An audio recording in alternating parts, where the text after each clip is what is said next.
अस्सलामुअलैकुम everyone, welcome back to my channel. कैसे हैं आप सब लोग। सबसे पहले मैं आप सबको सॉरी कहना चाहूँगी क्योंकि मुझे वीडियो अपलोड करने में बहुत टाइम लग गया क्योंकि हम लोग वेकेशन पे गए थे। और ये जो वीडियो मैं शेयर कर रही हूँ ये सब प्री रिकॉर्डेड है। हम लोग दिसंबर में गए थे इंडिया। अभी हम लोग वापस दुबई आ गए हैं और ये सारा मैंने जाने से पहले रिकॉर्ड किया था। और ये निकलने वाले दिन का ये वीडियो है। और बच्चों को मैंने सारी चीज़ें दे दी थी कि अपनी सारी चीज़ें अरेंज कर लो खुद ही, क्योंकि ना मुझे ना बहुत ज़्यादा काम था पैकिंग का, घर का मतलब क्लीनिंग का। और ये नवंबर में 11/11 सेल जो यहाँ पे दुबई में चल रहा था, तब मैंने बच्चों के लिए ये स्केचर्स शूज़ ऑर्डर किए थे। तो तीनों बच्चों को मैंने बचपन से ही ना स्केचर्स की ही आदत डाली है। तो बहुत कंफर्टेबल और लाइट रहते हैं ये शूज़ बच्चों के लिए। ओके, ये दीदी, ओके, थैंक यू। और यहाँ पे मैं अपनी हैंड बैग पैक कर रही हूँ। ये बैग मैंने सिक्स स्ट्रीट से ऑर्डर की थी। तो ट्रैवल के टाइम ना मैं कोशिश करती हूँ कि बड़ी जो टोट बैग्स होती है ना उस टाइप की मैं कैरी करूँ अपने साथ, क्योंकि जब आप बच्चों के साथ ट्रैवल करते हो ना एक एक एक एक करके इतनी सारी चीज़ें लास्ट मिनट में जमा हो जाती हैं। तो इस तरह की बड़ी हैंड बैग्स ना बहुत हैंडी रहती हैं। ट्रिप हमारी शॉर्ट ट्रिप ही थी, लेकिन बच्चों के साथ सामान सब कुछ लेकर जाना पड़ता है, लाइक मेडिसिन्स। ये जो बेसिक मेडिसिन्स होते हैं बच्चों के, पैरासीटामोल, ये नेज़ल स्प्रे, ये सब हमेशा बैग में रखती हूँ अपने साथ। और ये पासपोर्ट्स और मेरा ट्राइपॉड, मिनी ट्राइपॉड है ये छोटा वाला।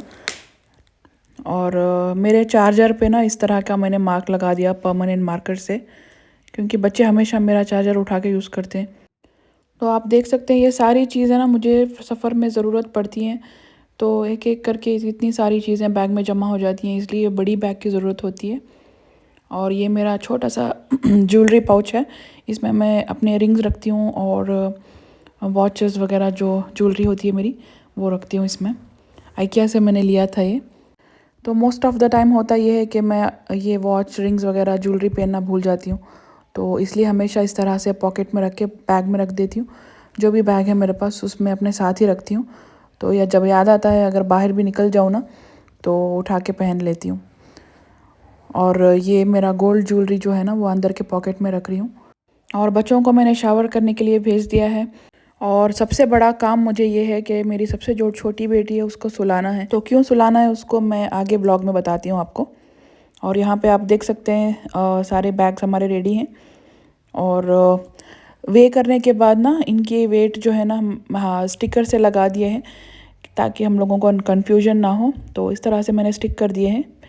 तो वेट इस पे लिख दिया है क्योंकि लास्ट मिनट में ना टोटल करने में इजी हो जाता है, क्योंकि अगर एक्स्ट्रा बैगेज हो गया तो फिर एयरपोर्ट में बच्चों के साथ प्रॉब्लम हो जाती है। तो हम लोग कोशिश करते हैं कि कभी भी ओवर पैक नहीं करें, जो हमारा वेट है उससे कम ही लेके जाएं। और मैं अभी आ गई हूँ यहाँ पे किचन में बच्चों का दूध, खाना ये सब रेडी करने के लिए। तो लंच हम लोगों ने बाहर से ऑर्डर कर लिया था और डिनर भी ऑर्डर बाहर से ही कर लिया था। लेकिन अभी जो मैं बना रही हूँ ना बच्ची के लिए, छोटी बेटी के लिए फ़्लाइट में खाने के लिए मैं कुछ सिंपल सा बना लूँगी। तो यहाँ पे मैं बस सिंपल उसकी मूंग की दाल और चावल डाल के खिचड़ी बना रही हूँ। और जिस फ़्लाइट से हम लोग जा रहे हैं ना वहाँ पे फूड है, लेकिन वो लोग खाते नहीं है ना बच्चे, तो फिर वो तंग करेगी पूरी रात। तो इसलिए मैं पैक करके अपने साथ उसका खाना लेके जा रही हूँ। और ये बहुत इम्पॉर्टेंट एक पैकेज है जो मैं आपको दिखाना चाहती हूँ। मैं अपने साथ ये जब भी बच्चों के साथ ट्रैवल करती हूँ ना तो ये पाउच हमेशा अपने साथ रखती हूँ। इनको दिखाती नहीं हूँ लेकिन बैग में हमेशा होता है। तो इसमें कैंडीज़, छोटे छोटे चॉकलेट्स, बच्चों के प्ले डो और छोटे वाले जो लॉलीपॉप्स होते हैं वो, गमी बेयर्स, ये सारी चीज़ें ना एक बैग में डाल के रखती हूँ। तो वो जब तंग कर रही होती है तो एक एक करके निकाल के देती हूँ, तो बहुत एक्साइटेड हो जाती है और काफ़ी देर तक बिज़ी रहती है उसमें। और ये पासपोर्ट्स जो है ना हमारे माशाल्लाह 5 लोग हैं हम लोग, तो 5 पासपोर्ट्स हैं। तो अलग अलग खोल के ना नाम अंदर लिखा होता है, ऊपर नहीं लिखा होता पासपोर्ट पे। तो इस तरह के मैंने जो सूटकेस पे स्टिकर्स लगाए थे ना वही स्टिकर्स मैं पासपोर्ट्स पे भी लगा रही हूँ और सबके नाम भी लिख रही हूँ, ताकि ना इमिग्रेशन में और चेक इन के वक्त जब ये लोग इंडिविजुअल पासपोर्ट्स मांगते हैं तो इजी हो जाए कि किसका किसका नाम है। बस पासपोर्ट के ऊपर देखा और उठा कर दे दिया। नहीं तो अगर एक दो पासपोर्ट है तो ठीक है, 5 पासपोर्ट्स हैं ना, तो सारे खोल के फिर बंद कर, तो ये बहुत ज़्यादा काम हो जाता है एयरपोर्ट में। तो मैंने इस तरह से स्टिकर्स लगा दिए हैं। और ये स्किन केयर और परफ्यूम वगैरह है, ये ट्रैवल साइज़ पाउच मैंने बनाया था, लेकिन मुझे ये बैगेज में डालना था जो मैं भूल गई। हैंड बैग में ये अलाउड नहीं है, लिक्विड आइटम्स हैं ये। अब किसी न किसी बैग को खोल के अंदर मुझे रखना है। और हैंड बैग मेरी आधी ही पैक हुई थी, बाकी की चीज़ें अभी पैक कर रही हूँ मैं। तो टिश्यूज़ रखे हैं, वेट वाइप्स रखी हुई हैं, और गम रखा हुआ है, च्युइंग गम, थोड़ा सा मेकअप। बहुत कम मैं मेकअप लेके जा रही हूँ क्योंकि मेरी बहनों का भी वहाँ पे मेकअप है, तो मैं वो यूज़ कर लूँगी। और ये प्लास्टिक बैग का रोल है डायपर्स के लिए। तो बस फाइनली मेरी हैंड बैग यहाँ पे पैक हो गई है। अभी फ़ोन मुझे चार्ज पे लगाना है और उसके बाद ख़ुद रेडी होना है शावर करके। तो इंडिया के मैंने 2 व्लॉग्स बना के एडिट किए हैं। ये पहला वाला व्लॉग है और दूसरा व्लॉग मैं जल्दी पोस्ट करूँगी, आप लोग वो भी वॉच करिएगा। और यहाँ पे चावल और दाल जो भीगने के लिए रखी थी वो भी भीग गई है। अब इनको भी कुक कर लेते हैं। ये बहुत सिंपल सी खिचड़ी है, लेकिन मेरी बेटी बहुत पसंद से खाती है। तो सिर्फ चावल, मूंग की दाल, पानी थोड़ा मतलब ज़्यादा डालना है इसमें, और थोड़ा सा ज़ीरा, हल्दी और थोड़ा सा सॉल्ट, और साथ में थोड़ा सा ऑयल भी डाल दिया है। तो जैसे ही इन चीज़ों का बॉयल एक आ जाएगा, वो उसके बाद मैंने इसको कुकर बंद कर दिया है। तो 2 से 3 विज़ल तक, जब तक ये चावल अच्छे से गल नहीं जाता, इसको पका लेंगे। तो तब तक यहाँ पे इनका बॉटल, पानी, ये सब मैं पैक कर रही हूँ। तो ये दूध का बॉटल है, पानी का सिपर है, और ये छोटा सा बॉक्स मैंने रखा हुआ है हैंड बैग में रखने के लिए। इसमें खाना पैक करूँगी मैं। तो मुझे लगता है कि बच्चों की भूख और नींद, इन दोनों चीज़ों का हम लोग अगर ख्याल रख लेना, तो बच्चे बिल्कुल भी तंग नहीं करते। तो मैं कोशिश करती हूँ कि ये दोनों चीज़ें मेरे बच्चों की ना टाइम से हो जाए। तो यहाँ पे देख सकते हैं, बिल्कुल मुझे यही कंसिस्टेंसी चाहिए था। यहाँ पे रेडी हो गया है इनका खाना, और इसको थोड़ा सा ठंडा होने के बाद मैं पैक कर रही हूँ। बिल्कुल गरम गरम पैक करूँगी ना, तो ख़राब होने के चांसेस हो सकते हैं। तो यूजुअली हम लोग समर में इंडिया जाते हैं, जुलाई अगस्त, लेकिन 2024 में नहीं गए हम लोग। तो इसलिए सोचा दिसंबर में विंटर की छुट्टियों में ना जाके आ जाते हैं। और बस यहाँ पे पैक हो गया है खाना, और मैं साथ में दूध भी रख लूँगी। दूध मैंने गर्म करके थोड़ा सा ठंडा कर लिया है और डायरेक्ट बॉटल में ही रख दिया है। और इसके साथ साथ मैंने एक्स्ट्रा दूध भी रखा है। तो मैंने छोटे जो बॉटल्स आते हैं ना, मैं अभी दिखाती हूँ आपको, 250 ml के, वो अपने साथ लेके जा रही हूँ। और साथ में मैंने एक फ्लास्क रखा है गर्म पानी का।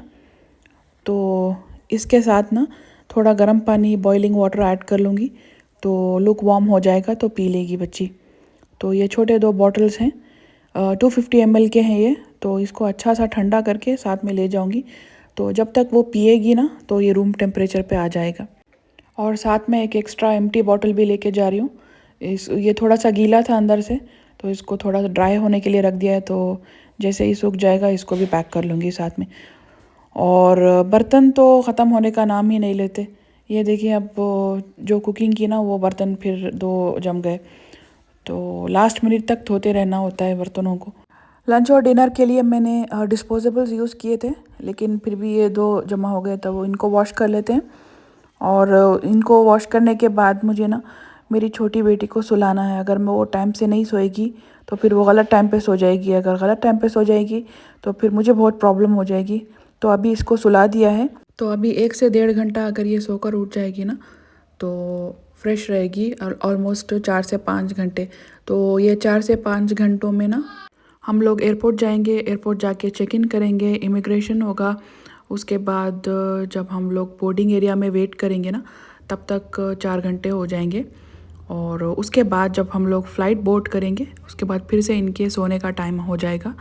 तो जो भी मैंने खाना बनाया था वो इनको खिला के, तो फिर वो सो जाएगी। तो उस हिसाब से मैंने इनका टाइम टेबल सेट किया है, ताकि तंग ना करे मुझे फ़्लाइट में। और यहाँ पे आ गए हम लोग एयरपोर्ट। हम लोग अबू धाबी एयरपोर्ट से जा रहे हैं इस बार, फर्स्ट टाइम जा रहे हैं। यूजुअली हम लोग दुबई और शारजाह एयरपोर्ट से ही जाते हैं, लेकिन मुझे इस बार ना अबू धाबी एयरपोर्ट देखना था, क्योंकि ये ज़ायद इंटरनेशनल एयरपोर्ट है, नया एयरपोर्ट है ये। तो इंस्टाग्राम पे, रील्स पे मैंने बहुत ज़्यादा इसका देखा था कि ये बहुत अच्छा है।